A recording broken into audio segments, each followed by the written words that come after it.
फुलंब्री तालुक्यातील गणोरे येथील शेतकऱ्यांनी अनेक वर्षांपासून मागणी करून देखील रस्त्याची सुविधा न मिळाल्याने संतप्त होऊन आता अन्नत्याग उपोषणाचा निर्णय घेतला आहे। येत्या 5 जून पासून गणोरी गावचे 40 शेतकरी आपल्या कुटुंबियांसह तहसील कार्यालय फुलंब्री येथे बेमुदत अन्नत्याग उपोषणास बसले असून यात महिला, पुरुष आणि लहान मुलांचा देखील समावेश आहे। या शेतकऱ्यांनी तहसीलदारांना निवेदन दिलं होतं, मात्र निवेदन देऊन देखील कोणतीच कारवाई न झाल्याने आज तहसील कार्यालयाच्या प्रवेशद्वारावर अन्नत्याग उपोषण सुरू करण्यात आलं। महसूल मंत्री चंद्रशेखर बावनकुळे यांनी शेतकऱ्यांचे रस्ते अडवण्यावर गुन्हे दाखल करणार असे आवाहन केलं होतं, मात्र तरी देखील न्याय मिळत नसल्याने आज तहसील कार्यालयावर उपोषण करावं लागलं। गेल्या अनेक वर्षापासून त्यांनी तहसील प्रशासनाकडे रस्त्याची मागणी लेखी आणि प्रत्यक्ष भेटीद्वारे केली आहे, मात्र अद्याप कोणतीही ठोस कारवाई झाली नसल्यामुळे त्यांच्या समोर आपल्या पोटच्या शेतजमिनीस पडीत ठेवण्याची वेळ आली आहे।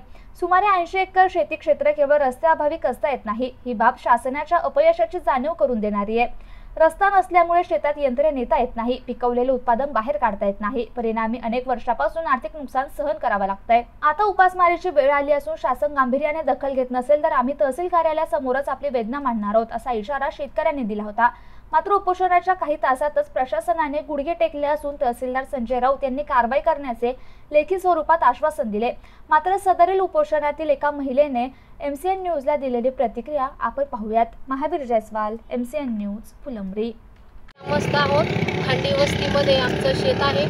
यामध्ये आम्ही जवळपास 80 शेतकरी आहेत सर। यामध्ये आम्हाला येण्या जाण्याची एवढी अडचण होती आणि तर नेमकं अडचण काय होती तुम्हाला? अडचण मध्ये अशी होती, वृद्ध जे महिला जे बळ्यात राहणारे त्यांना दवाखान्यात आणण्यासाठी आम्हाला अक्षरशः कडेवर उचलून आणावं लागत आहे सर। रस्त्याची समस्या काय? नेमका रस्ता कसा आहे? समस्या असेही सर, आम्हाला जे मधील 2 शेतकरी ते आम्हाला रस्त्याची अडवणूक केलेली, त्यांनी आम्हाला जाण्या येण्याला ते बंधन करत आहे। त्यामुळे आम्हाला तुमच्या नियोजनानुसार आम्हाला हक्काचा रस्ता हवा आहे सर। त्यासाठी आम्ही इथं उपोषणाला बसलेलो आहोत आणि जवळपास आम्ही 80 शेतकरी आहेत। त्यामध्ये येण्या जाण्याची जे शेतकरी मुलं मुली आहेत त्यांना सुद्धा शाळेत येण्याची खूप अडचण निर्माण होते। त्यांच्या शिक्षणाचं पण आज पायबंद होतोय सर। त्यांनी शिक्षण पुढे कसं करावं?